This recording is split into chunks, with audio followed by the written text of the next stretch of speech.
and welcome to another Down the Rabbit Hole video.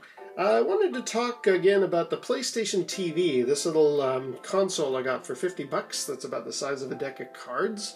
I've been playing a lot with it and I really like it. There's one little feature on it I haven't done a video about yet, so I thought I'd do that.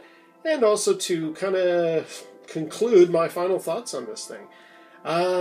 Did a video where I unboxed the thing and I hooked it up and I showed you all that. That was interesting. And I even tried out some initial games. In fact, let me just go down to my list of games here.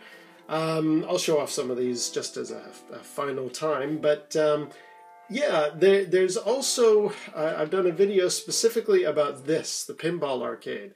And I'm not going to go back into that. That was the reason I got the PSTV, and as per my other video, which I will link to, yeah, it's not worth it really overall. That's its own story. But the other games that I've got, Zen Pinball, a lot of fun. Resogun, pretty good.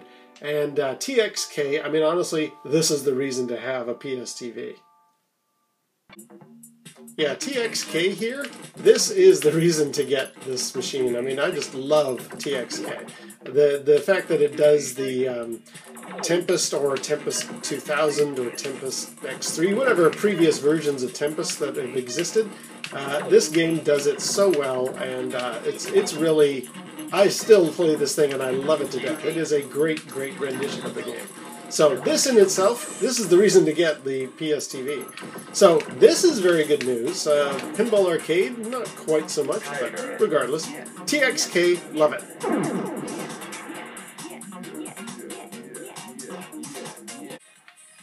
And this is Resogun. This is a game I have on the PlayStation 4 that's really nice, and it's a very enjoyable version of that game. So yeah, really like a lot of the games that are available for the PSTV.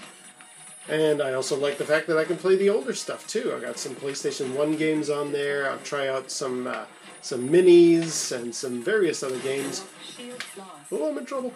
Anyway, yeah, there's some really great games. Really like what this little machine can do. Overdrive upgraded. But now one feature that I haven't really shown yet, and it's a kind of a neat little feature here, is this, the PlayStation 4 Link. If I turn on my PlayStation 4, I can actually connect to it just by clicking on this and stream wirelessly onto this TV in the bedroom here what's going on my PlayStation 4 and use my controller that's in my hands here. Now let me fire that up and show you what it looks like. Okay, let's give this a whirl. Now, I've got the PlayStation 4 turned on in the other room, and all I'm going to do is launch the PS4 Link here.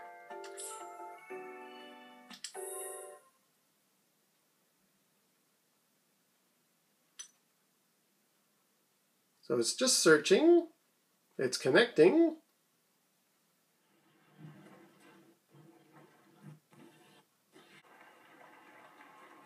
So here we are. Here is Jacob Fry doing his thing in Assassin's Creed Syndicate.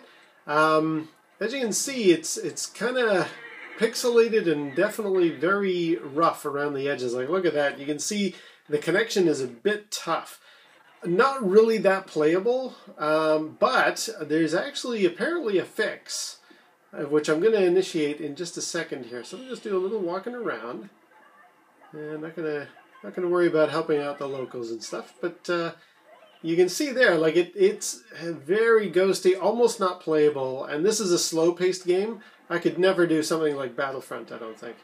But I'm going to do a little thing to try and fix this up here, so just bear with me.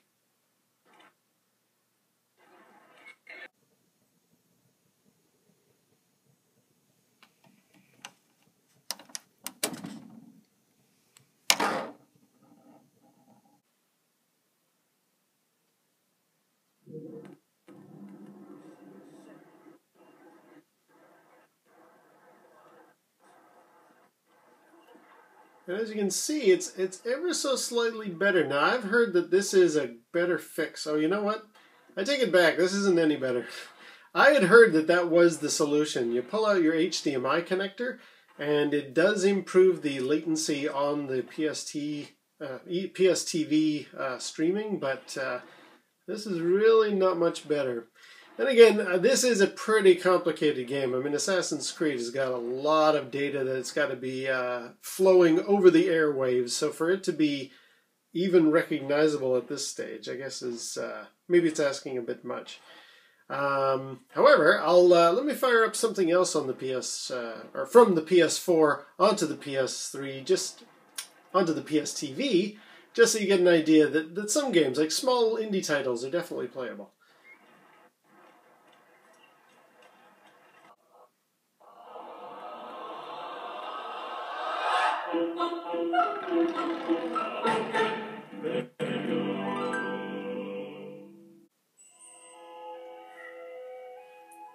Now, Peggle 2 is actually quite doable.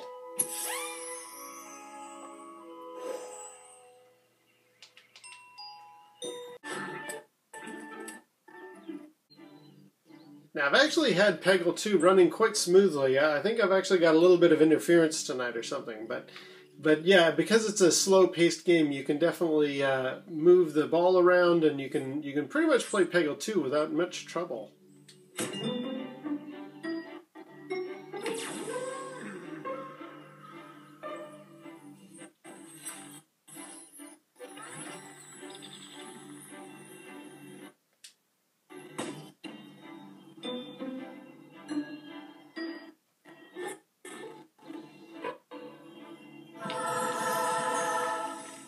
Yeah, Peggle 2, it works quite well. And honestly, I think if I wasn't getting quite so much interference tonight, the other games might be a little bit better playable, or more playable, I should say. Now, on the subject of that interference, that takes me to my final thoughts. Let me just exit out of this. And that's us disconnected from the PlayStation 4. Yeah, I've been able to get Peggle 2 to play quite well, so I have a feeling there's just something in the air tonight that's making my connection a little bit tougher than normal. However, I have read online, definitely unplug your HDMI cable from your TV if you're going to do the remote play thing. Apparently it does improve that connectivity.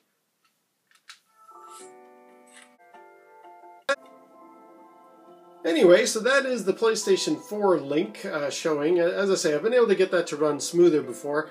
There is some kind of interference that I sometimes encounter with this PlayStation TV console, and it is something I wanted to touch on part of my final thoughts here. I have a lot of wireless devices. I've got a 3DS, I've got iPod Touch, I've got a tablet, we've got a couple of laptops in this house. And none of them have had quite as many disconnection problems as this little PSTV has had.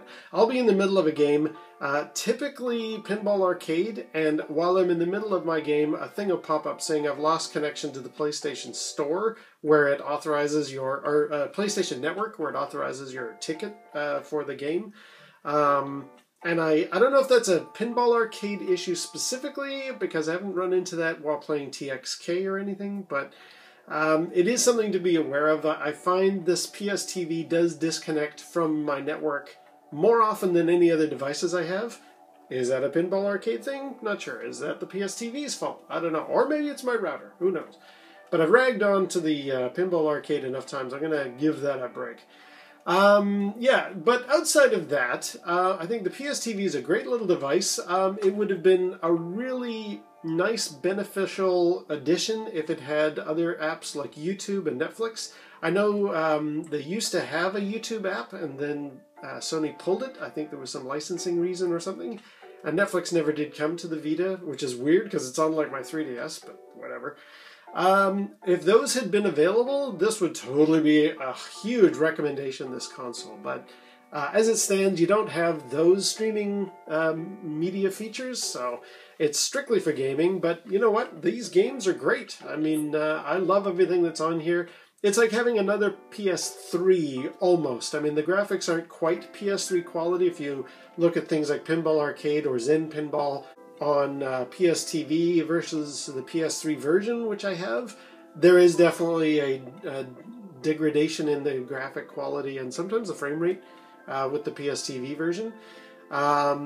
Same with Ultimate Marvel vs. Capcom 3. It does look better on PS3. But this is definitely a better looking console than a PS2. So, for that reason, it's a great buy. For 50 bucks, totally, I'm very, very happy with it.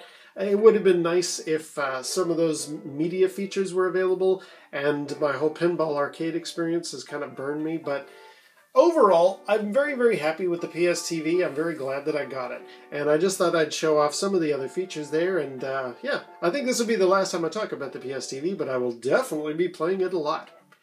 That's it. So until next time, let's shut her down. And we'll see you down the rabbit hole.